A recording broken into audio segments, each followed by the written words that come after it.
আসসালামু আলাইকুম ওয়া রাহমাতুল্লাহি ওয়া বারাকাতুহু। ইন্নাল হামদুলিল্লাহ নাহমাদুহু ওয়া নাস্তাঈনুহু ওয়া নাস্তাহদিহি ওয়া নাস্তাগফিরুহু ওয়া নাউযু বিল্লাহি মিন শুরুরি আনফুসিনা ওয়া মিন সাইয়্যাতি আ'মালিনা মান ইয়াহদিহিল্লাহু ফালা মুযিল্লা লাহু ওয়া মান ইউদ্লিলহু ফালা হাদিয়া লাহু واشهد ان لا اله الا الله وحده لا شريك له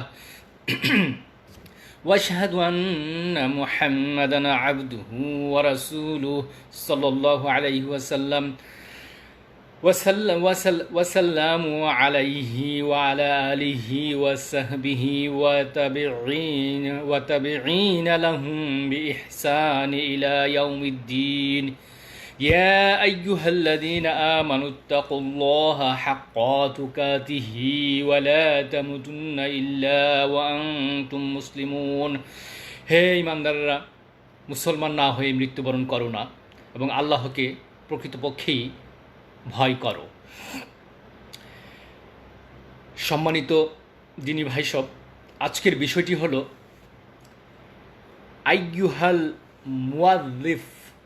আইয়ুহাল মুয়াজ্জাফ। এর অর্থ হলো হে কর্মচারীগণ বা হে পেশাদারীগণ।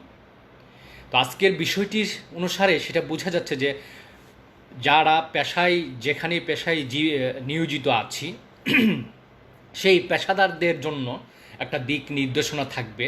পেশাগত অবস্থায় আমরা কিভাবে চলবো, কিভাবে কাজ করব, সেটা একটা নির্দেশনা এখানে ছোট্ট করে দেওয়া হয়েছে। সেটাই আমি আপনাদেরকে একটু অনুবাদ এবং পরে শোনাবো। প্রথমে আল্লাহ সুবহানাহু ওয়া তাআলা বলেছেন, হে ইমানদারগণ, তোমরা আল্লাহকে ভয় করো এবং যেভাবে ভয় করা উচিত সেইভাবে ভয় করো, প্রকৃতপক্ষে ভয় করো, আর মুসলিম না হয়ে মৃত্যুবরণ করো না। মুসলিম শব্দের অর্থ হলো আত্মসমর্পণকারী।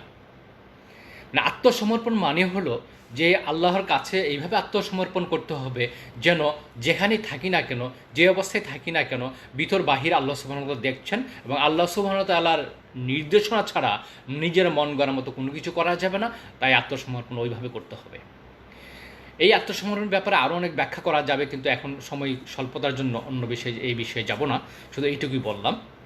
তো তারপরে যে আয়াতটি এখানে সংকলিত হয়েছে সেটা হলো যে সূরা জুমআর 10 নম্বর আয়াত। তো অতঃপর আল্লাহ সুবহানাহু ওয়া তাআলা বলেছেন, অতঃপর সালাত শেষ হলে তোমরা জমিনে ছড়িয়ে পড়ো। সালাত শেষ হলে তোমরা জমিনে ছড়িয়ে পড়ো এবং আল্লাহর অনুগ্রহ সন্ধান করো। আল্লাহকে খুব বেশি স্মরণ করো, আল্লাহকে খুব বেশি স্মরণ করো যাতে তোমরা সফল কাম হতে পারো। সম্মানিত ভাইসব, এই আয়াতের শেষে যে সফল কাম আমরা হতে চাই, সব জায়গায় সফল কাম হতে চাই। আমরা যদি আশেপাশে লক্ষ্য করি আমরা কতভাবে সফল কাম হতে চাই, মিথ্যা বলে, চুগলখড়ি করে এবং পিছনে পরনিন্দা করে, পরচর্চা করে সফল কাম হতে চাই। সামান্য একটা তর্কেও আমরা সফল কাম হতে চাই, তর্কেও বিভিন্নভাবে বিভিন্ন মিথ্যা চাত্তা বলিয়ে আমরা সফলকাম হতে চাই। কিন্তু আল্লাহ সুবহানাহু ওয়া তাআলা কী বলেছেন? সফলকাম হতে চাও তাহলে আমাকে ভয় করো, সফলকাম হতে চাও তাহলে আমাকে স্মরণ করো। আল্লাহকে স্মরণ রেখে যদি আমরা কাজ করি তাহলে কিন্তু আমরা সফল হতে পারবো, তাছাড়া সফল হতে পারবো না। তো বুদ্ধিমান লোকেরা বুঝে যে কীভাবে সফল হওয়া যায়, কিন্তু আমরা অনেকে অনেক সময় বুঝি না, নিজের ভালোটা বুঝি না, নিজের মন্দটা বুঝি না, নিজের কত ক্ষতি করছি একটা মুখের বাক্য দিয়ে সেটা আমরা বুঝি না, আমরা বোঝার চেষ্টা করি না। আমরা গাল গপ্পে প্রপাগান্ডায় গা ভাসিয়ে দেই, সত্য অনুসন্ধান করি না। আল্লাহ সুবহানাহু ওয়া তাআলা বলছেন যে আল্লাহর অনুসন্ধান করার জন্য, আর সত্য হলো আল্লাহর বিশেষ অনুগ্রহ এবং আল্লাহর আরেকটা অনুগ্রহ বা নিয়ামত হলো নিজেদের পেশা, ট্রেড, জব অথবা যে কাজ আমরা করি সেটা হলো আল্লাহর অনেকটা বড় নিয়ামত। এই নিয়ামত প্রাপ্তিটা আমরা যারা আছি, যে নিয়ামতে আছি, আমরা কার্যক্ষেত্রে আল্লাহ যে আমাকে একটা নিয়ামত দিয়েছে, আমি একটা চাকরি করি, এই চাকরি আল্লাহর অনেক বিশেষ নিয়ামত। এই যে চাকরিটা করি, আমার লেভেলের অনেকে এরকম টাকা পয়সা ইনকাম করে না আমার মতো শিক্ষাগত যোগ্যতা নিয়ে, এবং আমার চেয়ে অনেক বেশি বেশি শিক্ষাগত যোগ্যতা নিয়ে আমার চেয়ে খুব খারাপ অবস্থায় আছে চাকরির ক্ষেত্রে। আমরা কেউ কেউ অনেক অল্প শিক্ষায় অনেক ভালো বেতন পাচ্ছে চাকরির ক্ষেত্রে। এটা আল্লাহর একটা বিশেষ নিয়ামত, আমরা এটা মনে রাখি না, আমরা ভুলে যাই। আর যখন টাকা হাতে আসে, অহংকার আসে, কী জানি হয়ে গেছি, দলাদলি লাফালাফি শুরু করে দেয় চাকরির ক্ষেত্রে।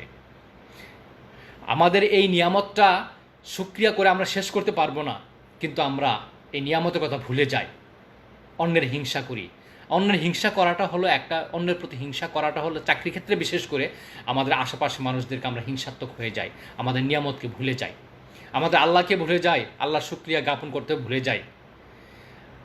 এবং করোনা ভাইরাসের পরিপ্রেক্ষিতে অনেকে আছে যে আমাদের এই চাকরি হারিয়েছে, কিন্তু এটা আমাদের মাথায় আসে না যে আসলে আমরা কত বিপজ্জনক জীবনযাপন করছি আল্লাহকে ভুলে গিয়ে, আল্লাহর স্মরণ থেকে দূরে গিয়ে আমরা কত বিপজ্জনক কাজ করছি, যেখানে নিয়ামত প্রাপ্ত হয়ে আমরা অনিয়ামতের অকৃতজ্ঞতার কাজ করছি।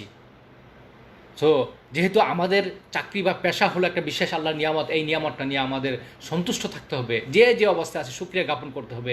আমরা যেন এই চাকরি করার ক্ষেত্রে একজনের পিছিয়ে আরেকজন না লাগি, কিন্তু এটা আমরা ভুলে যাই। কেন আমাদের মৃত্যুর কথা মনে হয় না? কেন আমাদের আল্লাহর কথা মনে হয় না? আমাদের যা পেয়েছি তার শুকরিয়া করতে পারি না? এই শুকরিয়া করে তো শেষ করতে পারবো না, আমি অন্যের পিছনে লাগবো কীভাবে? সেই জন্য, এবং যদি আমরা অন্যের পিছনে লাগি, ছোটাছুটি করি, তাহলে কি হবে? আমাদের কাজটা ঠিকমতো করতে পারবো না।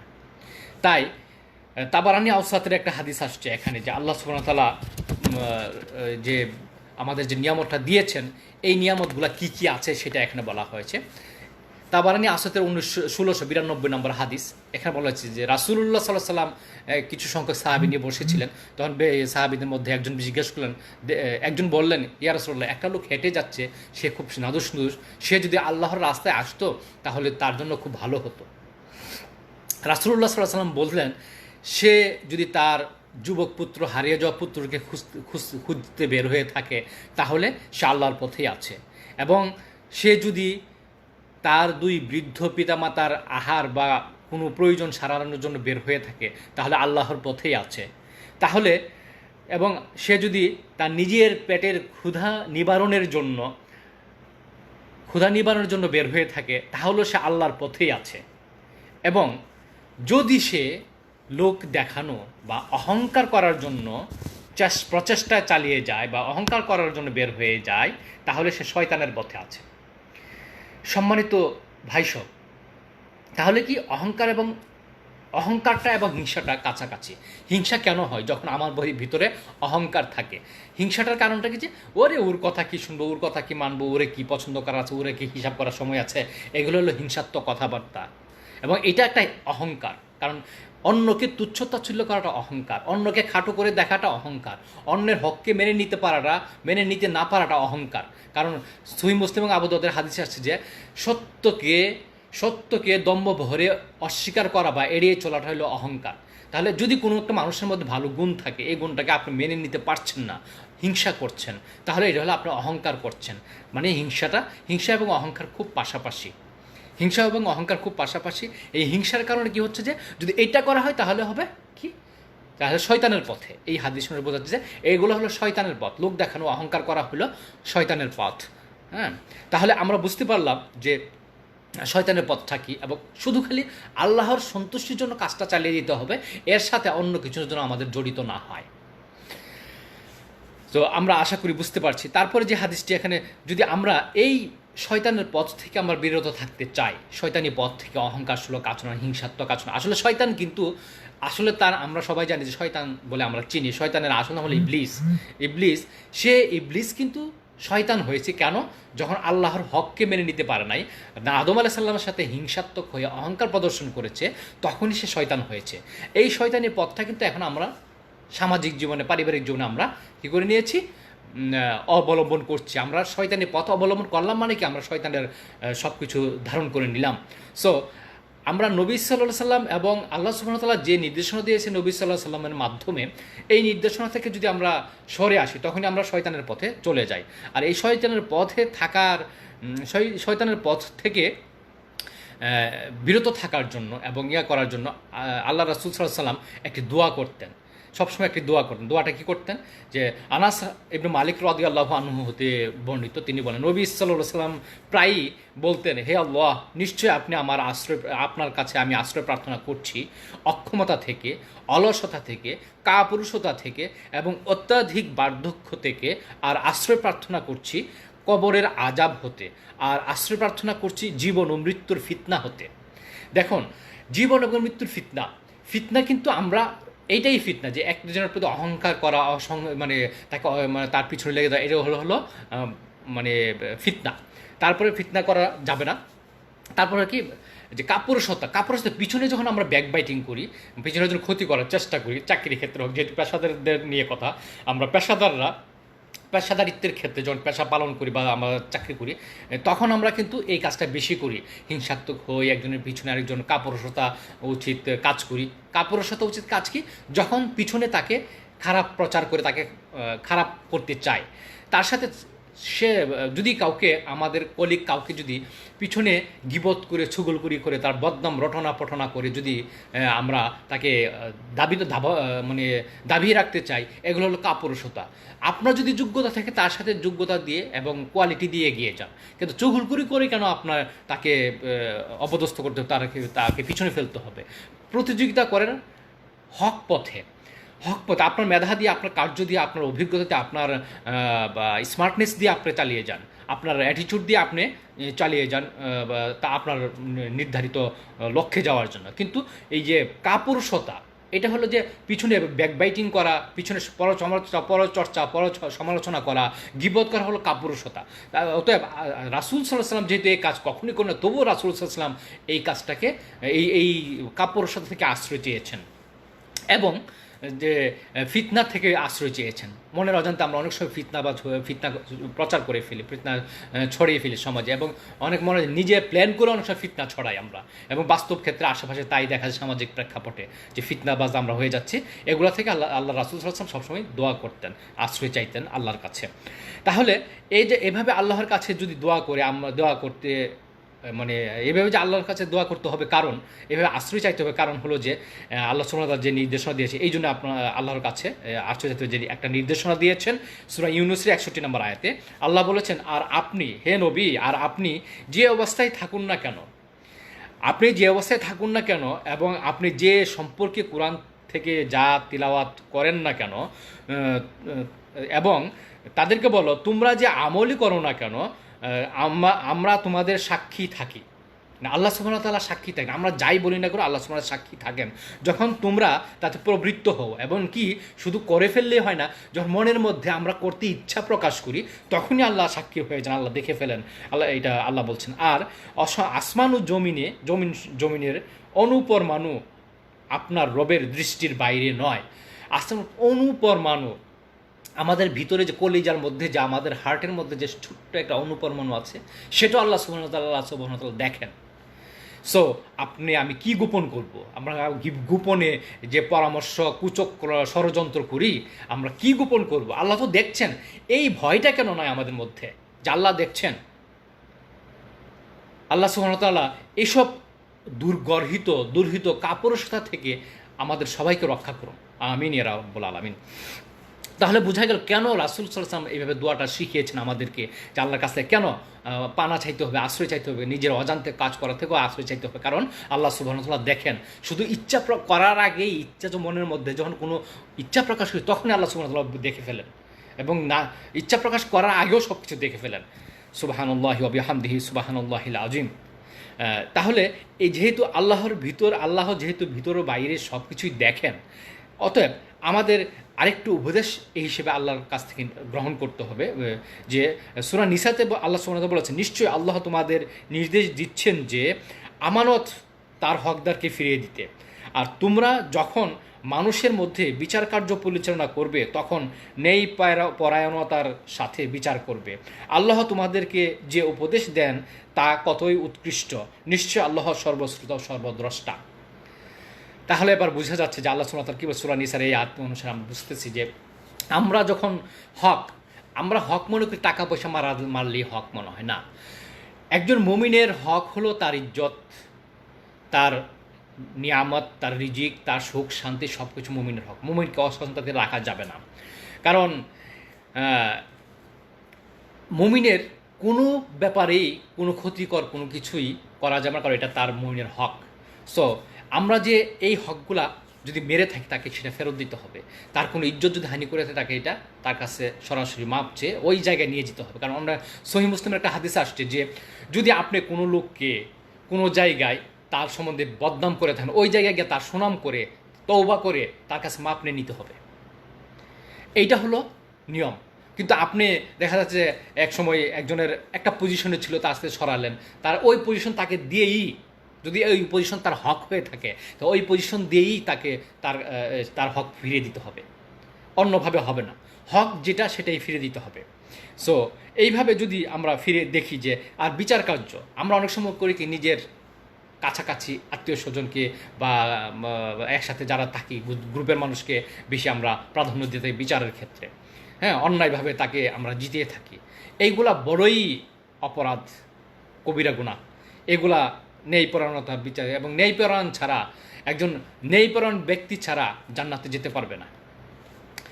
তো আর আল্লাহর উপদেশ, এগুলো আল্লাহর উপদেশ, আল্লাহ সব কিছু দেখেন, বুঝতে হবে। আমার ভিতরে যতই মুখে বলি যে না আমি তো এটা করছি না, কিন্তু ভিতর থেকে খারাপ চিন্তা থেকে, খারাপ নিয়ত থেকে আমরা করছি, না আমি একটা কাভার দিতে চাই মানুষের সামনে, না এটা তো আমি এই উদ্দেশ্যে করেছি, কিন্তু না, যদি আল্লাহ কিন্তু ভিতরের খবর জানেন। আপনি যতই মানুষের মধ্যে প্রচার করেন যে আপনি এই সঠিক উদ্দেশ্য করে সঠিকভাবে আছেন, অনেকে বলে যে আমি ঠিক আছি, কিন্তু এই যে ঠিক আছি কথাটা বলে যে আমার মতে আমি ঠিক আছে, আরে আপনার মতে ঠিক থাকতে তো হবে না, কোরআন হাদিসের মতে ঠিক থাকতে হবে আমাদের কার্যক্রমগুলো। আল্লাহ সুবহানাহু ওয়া তাআলা আমাদেরকে ন্যায়পরায়ণতা বজায় রাখা তৌফিক দান করুন, আমিন ইয়া রাব্বুল আলামিন।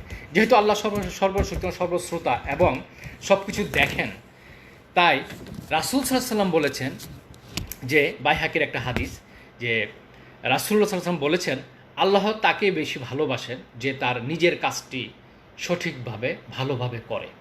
তার মানে কি, যে নিজের কাজটা যদি সঠিকভাবে ভালোভাবে না করি তাহলে কি হবে, আল্লাহ ভালোবাসবেন না। নিজের কাজটি, যেহেতু আমরা কর্মচারী, কর্মক্ষেত্র করি, নিজের কাজটি ভালোভাবে করতে হবে। কিন্তু আমরা করি কি, অন্যের ব্যাকবাইটিংটা বেশি করি, পরচর্চাটা বেশি করি নিজের কাজটি করার চেয়ে।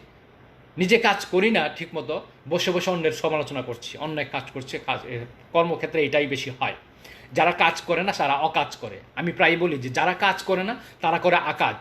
আকাজটা কি, সে কাজ করে, অন্য যে কাজ করছে তার পিছনে লাগো, সে কেন কাজ করছে, লেগে যাও।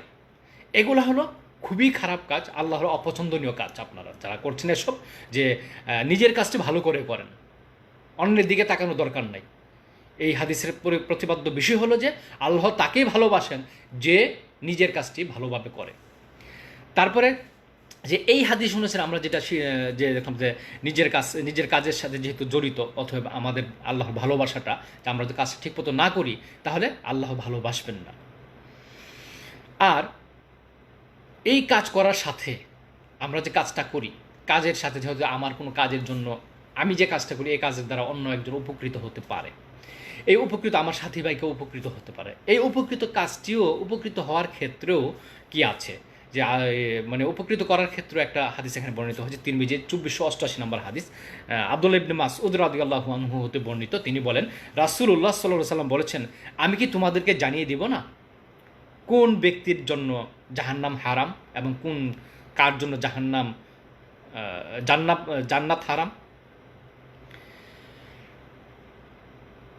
রাসূলুল্লাহ সাল্লাল্লাহু আলাইহি ওয়াসাল্লাম বলেছেন, আমি কি তোমাদের জানিয়ে দেব না কোন ব্যক্তির জন্য জাহান্নাম হারাম এবং কার জাহান্নামের জন্য কোন ব্যক্তি হারাম। কোন ব্যক্তির জন্য জাহান্নাম হারাম এবং জাহান্নামের জন্য কোন ব্যক্তি হারাম, মানে তার জন্য জাহান্নামটাই হারাম হয়েছে, জাহান্নামে সে যাবেই না, মানে বেহেশতে জান্নাতে যাবেই সে, এটা বোঝানো হচ্ছে।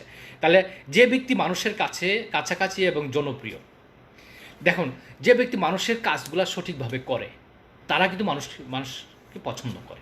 কিন্তু আজকে মানুষের জনপ্রিয়তার লেভেলটা অন্যভাবে হয়ে গেছে, এবং আরও কী হবে, সেই জনপ্রিয় হওয়া উচিত তারই, সেই জনপ্রিয় যান মানুষের জন্য প্রিয় মানুষ, যে সহজ সরলভাবে জীবনযাপন করে এবং নম্রভাষী, মানে ভাষাটা নরম এবং সদাচারী। মানুষের কাছে, মানুষ যদি তার কাছে কোনো কাজে যায় সে খুব সুন্দরভাবে সদাচরণের মাধ্যমে কাজটা করে দিবে, এবং সেই হলো মানুষের কাছে সবচেয়ে উত্তম ব্যক্তি এবং জনপ্রিয়। এবং তার জন্য, এসব মানুষের জন্য জাহান্নাম বা দুজক হারাম, এসব মানুষের জন্য দুজক হারাম।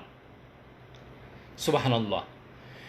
মানুষের সাথে সদাচার করতে হবে। মানুষ যখন কাজের জন্য যায়, সে সদাচার করতে হবে এবং নম্র আচরণ করতে হবে, সহজ সরল জীবনযাপন করতে হবে। সহজ সরল মানে হলো ওই ঘুরায় পেঁচায় এনায় বেনায় অনেক কিছু করাটা হলো সহজ সরলতার বিপক্ষে যায়। মানে যখন পিছনে ব্যাকবাইটিং করে ষড়যন্ত্র করা, এটা সহজ সরলতা নয়। যারা এসব করবে না, সহজ সরল পথে চলবে, আল্লাহকে ভয় করে চলবে, তারা হলো জান্নাতি, তারা জান্নাতি। আর যারা মানুষের বিপক্ষে ষড়যন্ত্র করবে, জটিলতা কুটিলতা থাকবে তাদের ভিতরে, সরলতা থাকবে না, তারা হবে জাহান্নামী, তাদের জন্য জান্নাত হারাম হয়ে যাবে এই হাদিসের ব্যাখ্যা অনুসারে। সুবহানাল্লাহি ওয়া বিহামদিহি সুবহানাল্লাহিল আযীম আস্তাগফিরুল্লাহ রাব্বি মিন কুল্লি যামবি ওয়া আতুবু ইলাইহি লা হাওলা ওয়া লা কুওয়াতা ইল্লা বিল্লাহ। সম্মানিত সুধীজন, দেখুন এই কাজগুলো আমরা, যে হাদিসগুলো আমরা পড়ি শুনি, আমরা অনেকে অনেক কিছু জানি কিন্তু আমরা পালন করি না। সো এই হাদিসের প্রতিপাদ্য বিষয়টা আমাদের মধ্যে ধারণ করে আমরা যেন আল্লাহ সুবহানাহু ওয়া তাআলার সন্তুষ্টির মতো এবং জাহান্নাম যেন আমাদের জন্য হারাম হয়ে যায়, সেই মতো জীবনযাপন করা তৌফিক দান করুন, আমিন ইয়া রাব্বুল আলামিন। তাহলে আমরা তো দেখলাম যে জাহান্নাম থেকে বেঁচে থাকার জন্য রাসূল সাল্লাল্লাহু আলাইহি ওয়াসাল্লামের কী উপদেশটা ছিল। তো এখন দেখব যে রাসূল সাল্লাল্লাহু আলাইহি ওয়াসাল্লাম কিছু মানুষকে অভিশাপ দিয়েছেন। রাসূল সাল্লাল্লাহু আলাইহি ওয়াসাল্লাম কিছু মানুষকে অভিশাপ দিয়েছেন। কারা রাসূল সাল্লাল্লাহু আলাইহি ওয়াসাল্লামের অভিশাপ প্রাপ্ত? রাসূল সাল্লাল্লাহু আলাইহি ওয়াসাল্লাম বদদুয়া করেছেন কিছু মানুষের প্রতি। আমরা দেখব কারা রাসূল সাল্লাল্লাহু আলাইহি ওয়াসাল্লামের বদদুয়া প্রাপ্ত। মিশকাতের 3689 নম্বর হাদিস এবং সহিহ মুসলিমের 1828 নম্বর হাদিস এবং সহিহ মুসলিম আরেকটা নম্বর আছে 2616 নম্বর হাদিস, এবং এটা আরও অন্যান্য গ্রন্থে সহিহ বর্ণনায় বর্ণিত হয়েছে, সে সহিহ সনদে বর্ণিত হয়েছে। যেটা বলছে রাসূলুল্লাহ সাল্লাল্লাহু আলাইহি ওয়াসাল্লাম বলেছেন যে হে আল্লাহ, যে ব্যক্তি আমার উম্মতের শাসক বা ইমামতি পায় বা পরিচালক হয় বা সচিব হয়, কোনো দায়িত্ব পায়, এটাই বোঝানো হচ্ছে। যে ব্যক্তি আমার উম্মতের কোনো দায়িত্বপ্রাপ্ত হলো, দায়িত্ব নিযুক্ত হওয়ার পর যদি সে আমার উম্মতের উপর কষ্ট চাপিয়ে দেয় বা তাদের কষ্ট হয় এমন কিছু করে এবং বিপদগ্রস্ত করে উম্মতকে, তাহলে আল্লাহ যেন তার উপর অনুরূপ বিপদ বা কষ্ট চাপিয়ে দেন। নাউযুবিল্লাহ। রাসূল সাল্লাল্লাহু আলাইহি ওয়াসাল্লাম এই দোয়া করেছেন, বলতে আমরা আমিন। রাসূল সাল্লাল্লাহু আলাইহি ওয়াসাল্লাম এই দোয়া করেছেন, এই বদদোয়া করেছেন, যে ব্যক্তি দায়িত্ব পেয়ে মানুষকে কষ্ট দেয়, মানুষকে মানুষের বিপদ সৃষ্টি করে বা নিজের ক্ষমতা দিয়ে মানুষকে বিপদ সৃষ্টি করে, মানুষকে কষ্ট দেয়, আল্লাহ রাসূল সাল্লাল্লাহু আলাইহি ওয়াসাল্লাম বলেছেন আল্লাহ যেন তার উপর সেই কষ্ট দেয়। আমিন ইয়া রাব্বুল আলামিন। কারণ রাসূল সাল্লাল্লাহু আলাইহি ওয়াসাল্লাম যেখানে দোয়া করেছেন অনুরূপ সেটা তো ফলেই যাবে, কষ্ট পেতেই হবে। আপনি যদি দায়িত্ব পেয়ে মানুষকে অযথা কষ্ট দেন, বিপদ তৈরি করেন, অবশ্যই আল্লাহ আপনাকে সেই কষ্টটা দেবে। কারণ রাসূল সাল্লাল্লাহু আলাইহি ওয়াসাল্লাম এই দোয়া করেছেন, আমরাও বলি আমিন ইয়া রাব্বুল আলামিন। তারপরে যে জিনিসটা আসছে এবং এর বিপরীতে আরেকটা কথা বলেছেন রাসূল সাল্লাল্লাহু আলাইহি ওয়াসাল্লাম, যে মানুষের উপকার করবে বা কষ্ট দিবে না, উম্মতের শাসক হয়ে মানুষের সাথে নম্র আচরণ করবে, উত্তম ব্যবহার করবে, আল্লাহ তার প্রতি যেন সেই রকম নম্র উত্তম ব্যবহারটা করেন। আমিন ইয়া রাব্বুল আলামিন। তাহলে সম্মানিত সুধী, আমরা দেখলাম যে কিভাবে আমরা নিজেদেরকে ক্ষতিগ্রস্ত করব এই পেশাগতভাবে, মানে দায়িত্বে প্রাপ্ত হয়ে, এবং এগুলা থেকে জেনে শুনে যেন আমরা বিরত থাকতে পারি, মানুষ কষ্ট দেওয়া থেকে যেন বিরত থাকতে পারি। তারপর রাসূল সাল্লাল্লাহু আলাইহি ওয়াসাল্লাম আরেকটা সম্প্রদায়কে অভিশাপ দিয়েছেন, আরেকটা জাতিকে, আরেকটা লোককে অভিশাপ দিয়েছেন। কোন লোককে? যে সুদের সাথে জড়িত, যে সুদ দিল, যে সুদ গ্রহণ করলো, যে সুদ দিল, যে সুদ গ্রহণ করলো, সে হলো রাসূল সাল্লাল্লাহু আলাইহি ওয়াসাল্লাম অভিশাপপ্রাপ্ত জীবনযাপন করছে।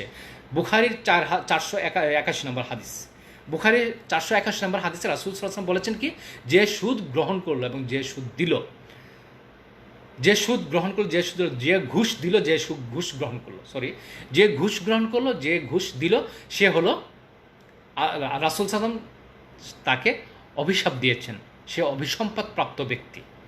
অথচ আমাদের সমাজে দাতা এবং ঘুষ গ্রহণ করা এবং ঘুষ দাতা এখন খুব দাপটে চলে, বুক ফুলিয়ে চলে। লজ্জা নেই আমাদের, ছি ছি ছি ছি ছি। এত লজ্জাহীন মানব জাতি আমরা এত লজ্জাহীন যে রাসূল সাল্লাল্লাহু যেখানে অভিশাপপ্রাপ্ত মানুষকে আইডেন্টিফাই করেন যে ঘুষ দিল, ঘুষ গ্রহণ করলো। আমরা অনেকে দেখি যে ঘুষ দিয়ে আমরা অনেক কিছু আদায় করে নিই, ঘুষ দিয়ে, তাহলে আমরা কিন্তু অভিশপ্ত। এই জিনিস আদায় করার পরে কিন্তু আমরা নিজেদেরকে খুব বেশি বাহাদুর দেখাই এবং সমাজে এটাকে আমরা কিচ্ছুই মনে করি না। এবং তারাই আজকাল সমাজে মনে হয় যে খুব বীর দর্পে চলে। আল্লাহ সুবহানাহু ওয়া তাআলা এসব রাসূলের অভিশাপ থেকে বেঁচে থাকার জন্য আমাদের তৌফিক দান করুন, আমিন ইয়া রাব্বুল আলামিন।